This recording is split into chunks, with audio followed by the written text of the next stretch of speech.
Hi, this is Tom McMillan, the CEO of LEAD1, and thanks for being here today with the LEAD1 angle, where we discuss important issues in college sports with key players. Today, we're really pleased to have two distinguished guests, China Jude, who's a senior associate AD and senior women administrator at the University of Wyoming, and Sean Frazier, the director of athletics at Northern Illinois University.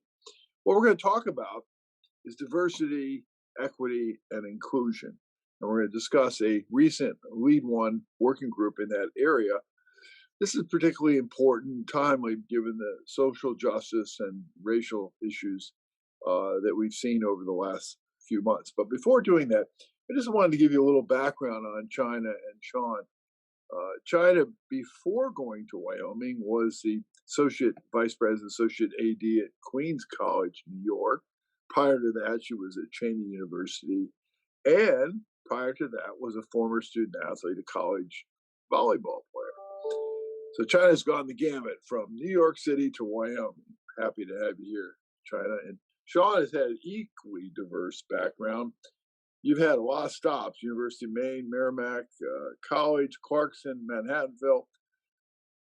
Before Northern Illinois, you were at the University of Wisconsin, where you were the deputy AD, and now you're at Northern Illinois. So, with those backgrounds, you both have very, very expansive views of kind of college athletics and diversity. Tell us about this work group, and what do you think it could mean to college sports? We'll start with China. Well, thanks, Tom. I really appreciate you giving us the opportunity to share our thoughts about this. I'm really excited to have the opportunity to work with Sean on this working group. This working group allows us to explore a variety of issues, successes, as well as strategies on how athletic departments can address issues of diversity, equity, and inclusion. We have such a diverse group of practitioners and scholars working on this project and participating in 5 different subcommittees. And we really want to make sure that we're approaching it in a 360-degree angle to move the needle forward when it comes to DE&I issues. Thank you, Sean. No, I think that that's well said by China. I think that I think for us right now, when we're looking at the national landscape, especially in higher education. This is a watershed moment. We're in the midst of a election of the president of the United States. We're in the midst of so many different changes with legislation with the NCAA. This is an outstanding time for us to bring people together and to really praise the demonstrated leadership that's out there, and also to make sure that we solidify a mark where we can help institutions help themselves. So all of that within this working group, all of this with the conversations around diversity and inclusion, social justice, social action, but then to take best practices and things that are well researched and that we understand and how they work, so we can help institutions again bridge the gap, bring people together, and most importantly, create a shared agenda. That's a key component in this. And how does this not be like all these other committees? I mean, there's some great groups studying this. As you know, the Knight Commission and the Black AD Alliance. There are a lot of folks putting energy into this, and so so needed. But what's different? What are we trying to do that everybody else hasn't done? Well, there are many strategies that we need to address.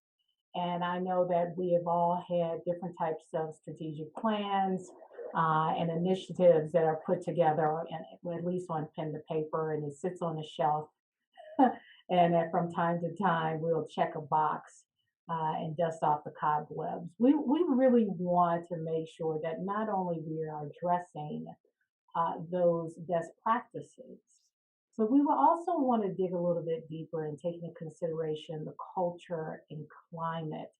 And although there's a lot of research out there that speaks on culture and climate, we need to bridge the practical and technical expectations of this industry and combine it with culture and climate to make sure that when we are talking about best practices and vulnerabilities and the other 6 areas of focus, we want to make sure that we're creating a safe and successful space in athletics departments to make sure that all of these issues can be addressed very effectively.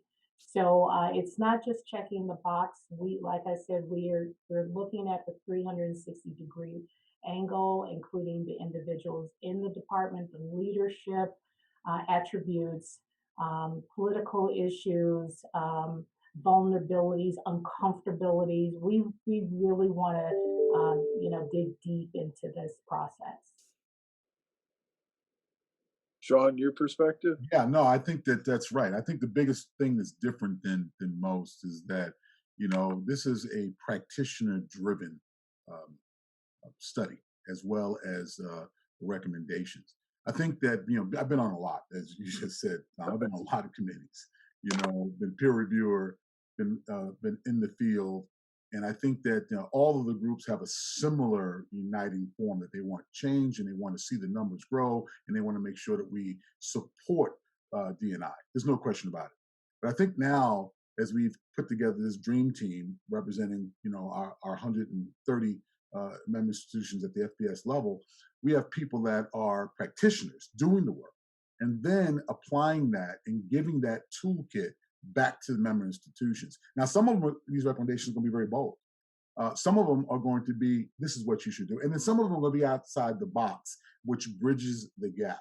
So I think what's different here, as we take a look at that, we are actually going to supply recommendations that have moved the dial, that have critically looked at the landscape, and then bringing folks all together, not just one particular category, but all. And I think that's where we get kind of fractured when we are just so myopic in our approach of looking one lane, and this is the only way we can do it. No, we're going to look out what's best practices in the private sector. We're going to take a look at how things are grown on this conversation. So I think that's really exciting as we're taking a look at the subgroups and other things that are going on, and we're actually seeing a pathway to moving the agenda rather than, okay, this would be good if you do this. No, this has worked. And this is how it's worked. And if you do this with a top-down approach of leadership, you're going to see some significant results. Because we're in the results business. That's what we do. And I think ultimately, when you can't see that, and that's hard to kind of narrow in on, it kind of goes away. That's why I'm excited about this group, because we're dealing with practitioners and we're also gleaning the research and putting in a practical way to create that shared agenda. And one of the things that we're doing, we're benchmarking where we are right now. So we have Shenandoah University, who's got a really thorough study being done of all of our schools, all of our 130 schools. I think we'll end up having about 120 that will respond and tell us what they're doing in this area, so we can benchmark, down the road and come back and say, have you changed what you're doing? Because I think knowing where you are is very important to determine whether you succeed going forward. So I think that'll be an important Well, element to this. there's one thing I missed too. We know that we have participation rates, and the NCAA has done a really good job with giving us these numbers of Black and brown student athletes in the high concentration areas of football and men's and women's basketball specifically. So we have a context and a motivation for a lot of our chancellors and presidents and director of athletics and folks that are in the decision-making role. So that's another component to this that will be added to the layer of expertise that will be supplied. So I definitely want to Yeah. leave with the student athletes in this particular book. No, it's a fascinating area. You look at the texture of college sports today, and you see basketball and football, which are the engines, revenue engines, largely the participants are largely African American. They are driving the monetary train here to make it succeed, and yet oftentimes the beneficiaries of their success are some of the Olympic sports and some of the less diverse sports. Does that create a tension in all this? That how do you balance all those interests, or is the big interest just giving opportunity to all kids, regardless of their background, race, gender, whatever? Well, there are a lot of the other Olympic sports who are making efforts to diversify their coaching staff as well as student athletes and creating those pipelines in AAU and club sports and high school sports really does make a significant difference. I know that that's one of the ways that I started myself being a club volleyball coach and, of course, moving up to the college ranks. So I really, yes, we definitely need to call it the way we see it. Football and basketball generates the revenue and is highly visible. However, each department is going to be successful in their own respective way. Some institutions may have a very competitive, nationally ranked future Olympian volleyball, program that can really generate revenue, or it could be hockey.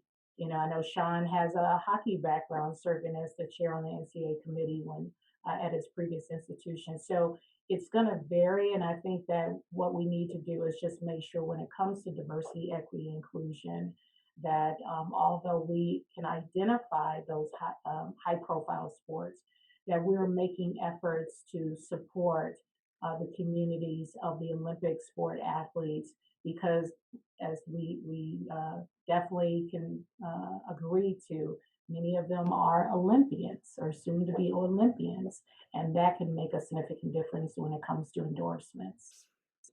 Yeah, that's a great point that we often don't think about.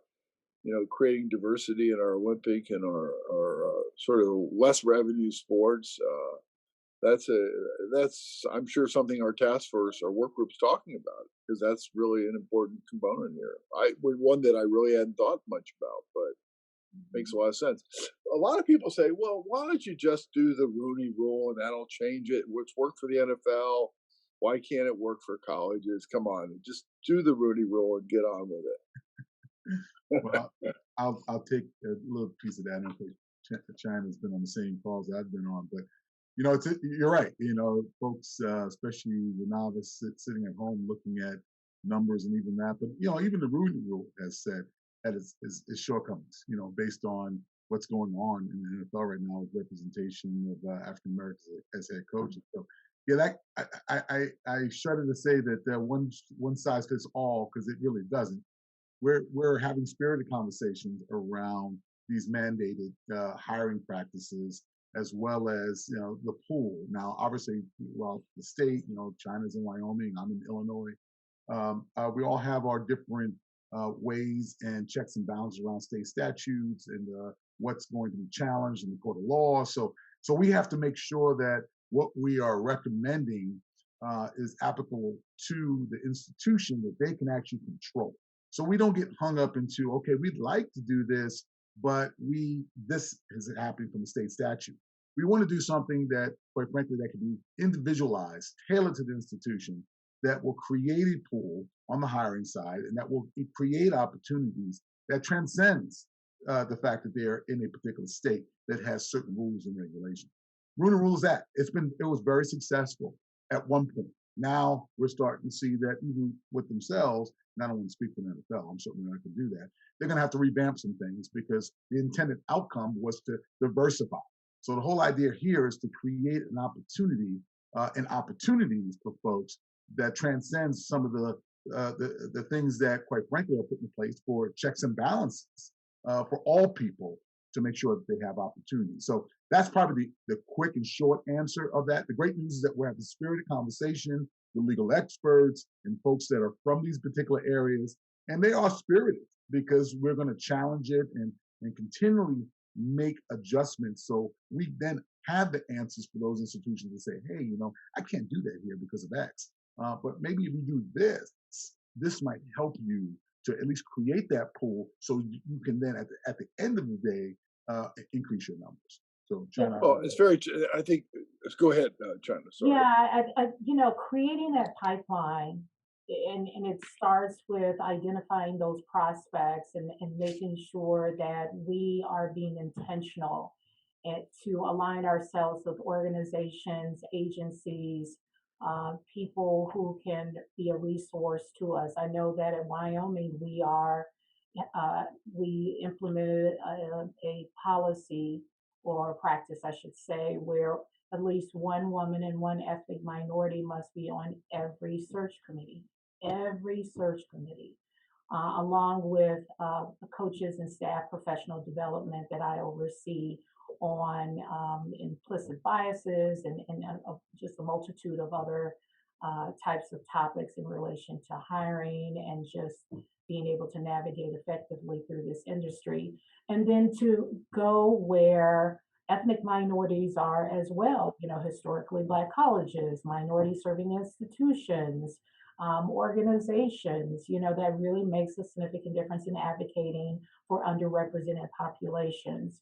If we want to go and find a plumber, we don't go to a carpenter. We go to the spaces where there are plumbers. And so it's the same way in regards to creating those pipelines. We need to get out of our comfort zone, as I did, coming to Wyoming, and we need to position ourselves with people who are not like us so we can get more education on how to best cultivate and recruit them to come to our institutions. And of course, retention is very important as well. Well, you've lived it, China, going from New York to Wyoming, and each of our universities operates in different sort of ecosystem. And so, one of the things that I think we've done is we've looked at the private sector, corporations, and some of the things they're doing because they're operating independently, and maybe we need to come up with some of those best practices on that. Let me turn the subject to search firms for a second. They're so prevalent in the industry right now, and Sean, you've dealt with them, and China, you've dealt with them. How important are they, and should we be looking for scorecards for search firms? What can they do to help? Now, obviously, the ultimate hire is up to the university, but are search firms doing enough to bring qualified candidates to the pool? Yeah. Let me just take a real dive on that. And it's a great one. I know we've had some spirited conversations about that. It's interesting. When I was a younger administrator, I really felt that the search firm, there wasn't many of them back then. I'll just date myself a little bit in the business. But I will say that it was interesting that, okay, a particular search firm really kind of dictated or facilitated the conversation, which at the end of the day became the hire. There are some perceptions that are reality. And me as a young administrator, yes, there's no question. I would think, okay, that's a perception. Well, I got to get with X search firm, they get to know me a little bit better, and I'll have a better chance because they'll understand my background, some of the issues around my leadership style, and then they'll be able to present that to the institution. I do believe that because of one of the stats that really kind of blew me away. I was talking to a colleague is that we're looking at some of the largest search firms in the world are now in the athletic space. So think about that. That wasn't the case. So we do know that their influence is quite significant. We've got some of the largest search firms for higher ed, but they have now a sports practice dedicated on intercollegiate athletics. So that tells you right away that the influence and power, money, and all those types of things are involved. So for us to ignore their influence would be not correct. I do think that it's still up to the college president and chancellor, board of trustees, regents to make that call. I do believe that getting to know these search firms so they can cultivate women and ethnic racial minorities in that mix for identification purposes is critical. And we've had a lot of summits and other types of things to bring people around the table. At the end of the day, pulling that particular trigger has to go back on the institution's college president and chancellor.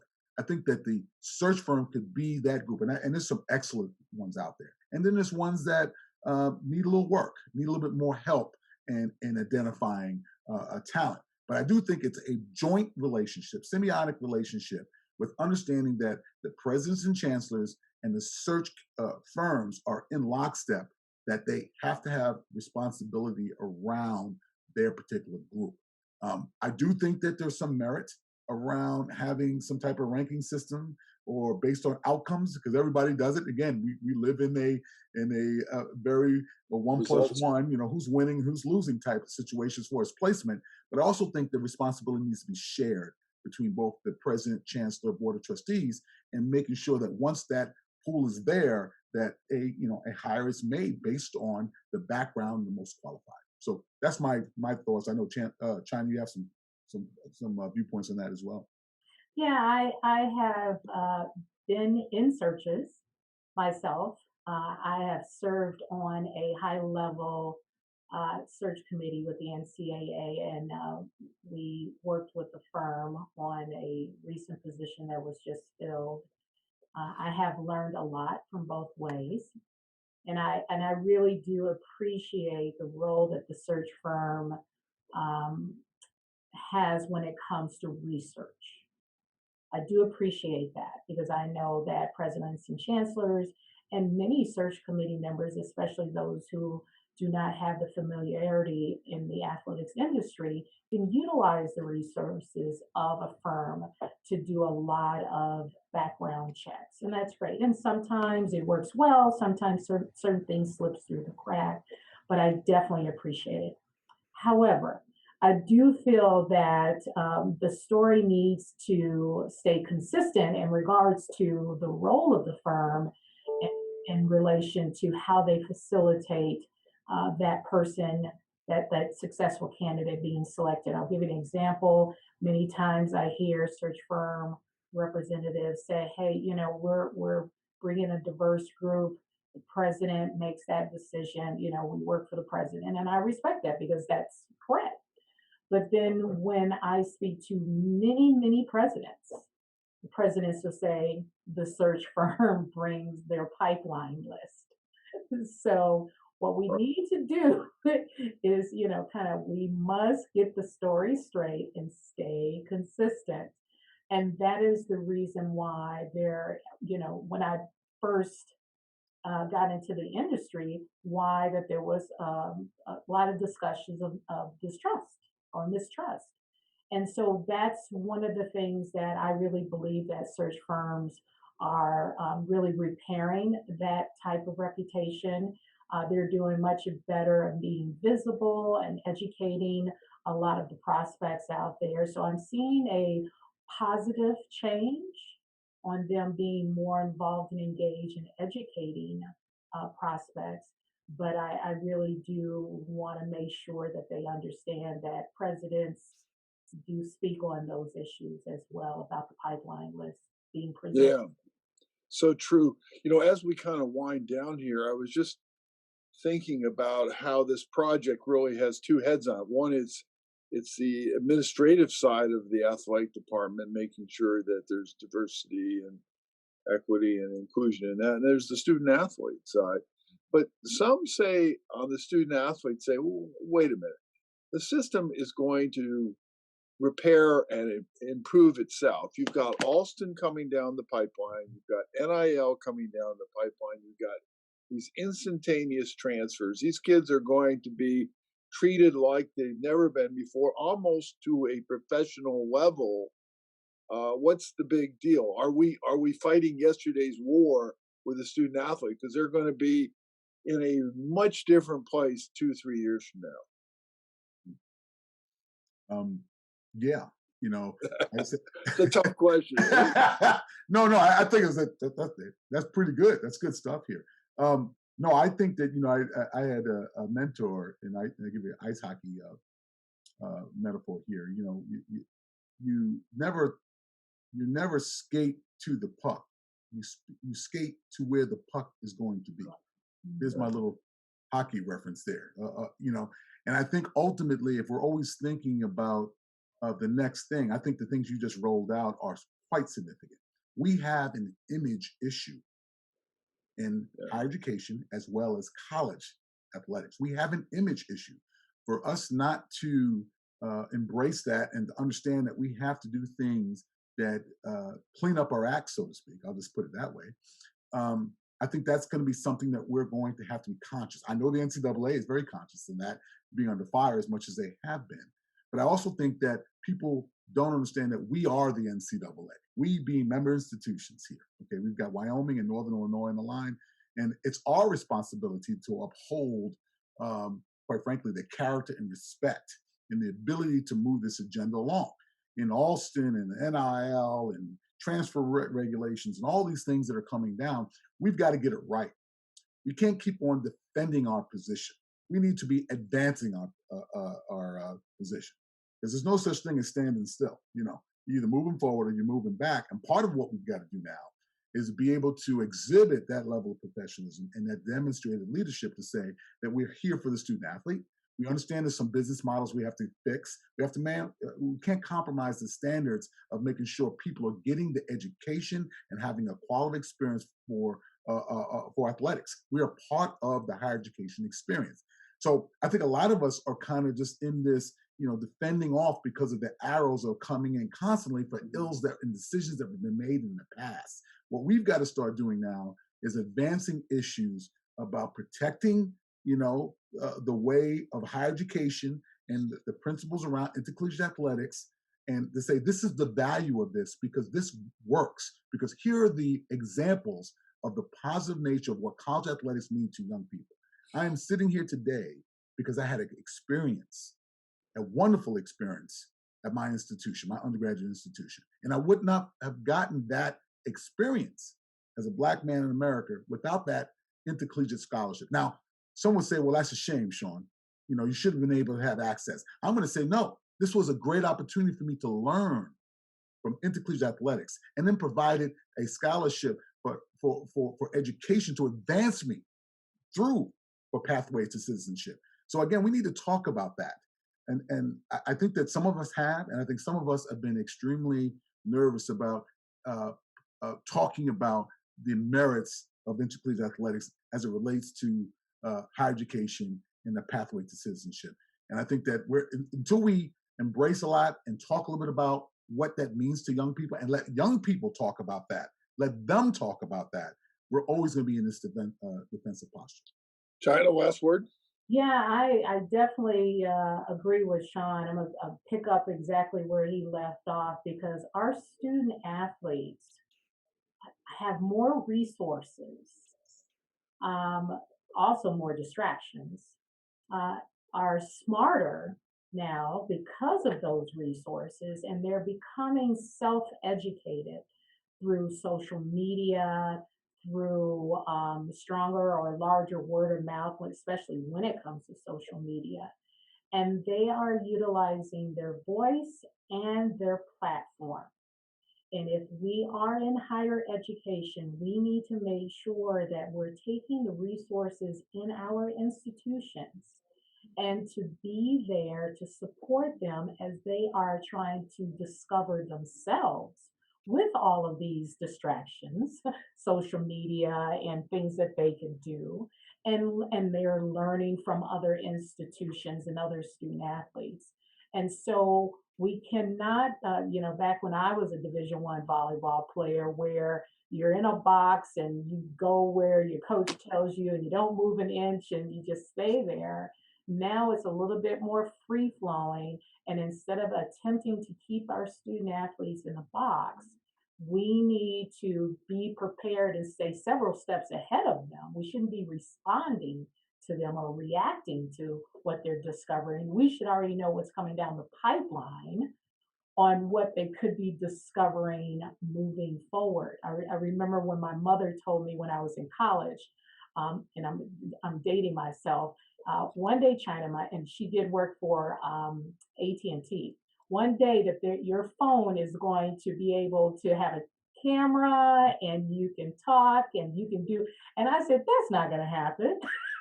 That's not going to happen. She's like, yes, it's going to happen. And so that's what we need to do, is we always need to stay several steps ahead in making sure that we are ready to support our student athletes, as opposed to reacting to cases and situations that's happening. So I'm really hopeful, look forward to the future of our student athletes' growth.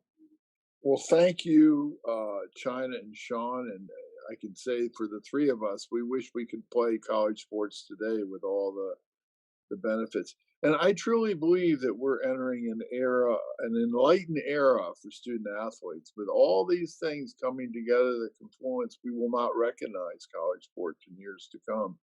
And oftentimes the debate on Capitol Hill, Bill of Rights and so forth, is about things that have already been done. Mhm. So we have a lot of messaging to do. We have a lot of work to do on diversity, equity, inclusion. We thank you for your leadership, and we look forward to continuing to work together. Thank you so much.